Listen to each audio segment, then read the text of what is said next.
How to pick a good therapist. I am one. Take what you want, leave what you don't. There's 3 particular questions that I ask when I'm ever looking for a therapist or anybody to work with me in my inner circle. In fact, to be fair, anyone in my life pretty much needs to answer yes to these 3 things. One of them is distinct to therapists.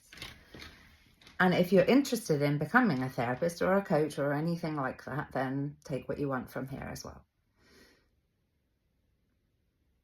You get to ask us, who's got your back, so that you can have my back.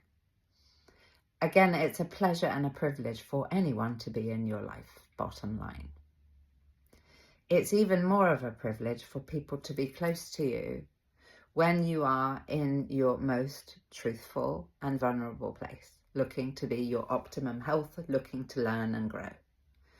We want to make sure that we are around people we want to be like, because we become the people we spend time with. So if you're looking for a therapist, go you. I'm really a fan of that, because then you get to be your optimum self. It's phenomenal if you do it good. However, you'd want to ask, in my view, your therapist, do you have therapy? Do you have clinical supervision? And what that is someone professionally that they're talking to about their clinical work, about their client work, so that that person can help steer them, support them to do good work, to see what can they improve and so on. Equally, you get to ask, if you choose, obviously this is about you, do you have mentors? The people that they're working with or not working with will have an effect on you by default because you're around them. People rub off on us, and I would love for you to make sure that you would like this person to rub off on you. Is it aligned with you, how they are? One thing I know, and therapists can do it, unfortunately. Every profession, you're going to have excellent people and not so. A lot of therapists aren't required to have therapy during training. A lot of people don't have training, and that's, again, the key point with therapy, so that we know. Research says the healing, the profound piece about what makes for the greatest healing is the relationship that you foster with the therapist, that relationship. The trust, the bond, the feeling safe and heard and so on. That's what makes for therapeutic shift, not the treatment approach or the method. So that can be helpful. However, I would really be very welcoming of the person to be transparent, and that sounds a bit odd even hearing myself say it back. Not all people are transparent. In fact, I would say it's quite an unusual trait that people are authentic. What you see is what you get.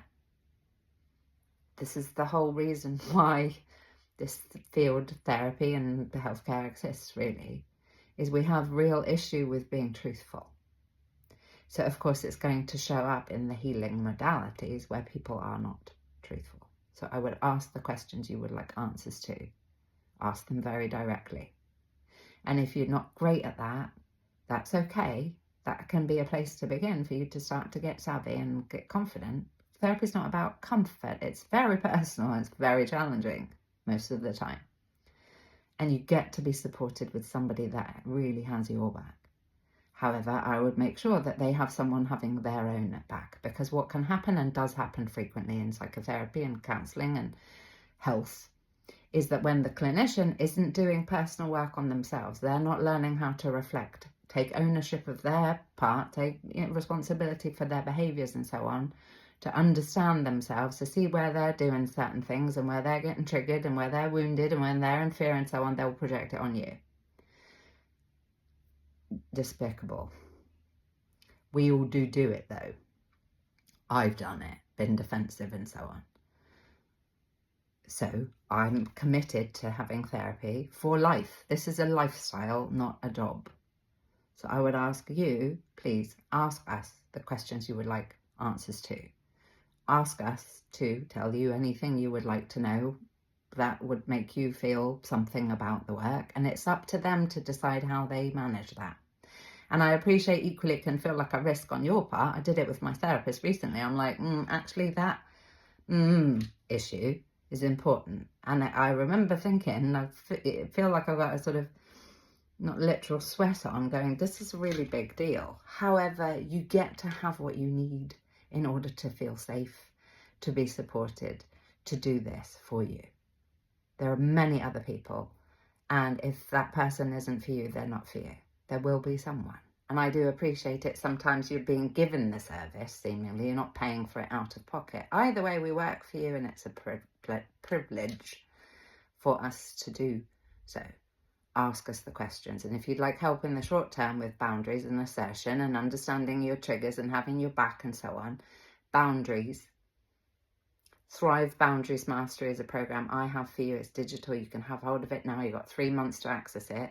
It was £300 nearly recently. I've put it now to you pay what you feel it is worth, because I would like you to be happy and free and know what is okay for you and what is not okay for you, and be able to say it directly, gracefully to other people and feel good doing it. I will see you in the next video. Like, follow, all the things, share the video, and I'll see you soon. Big love.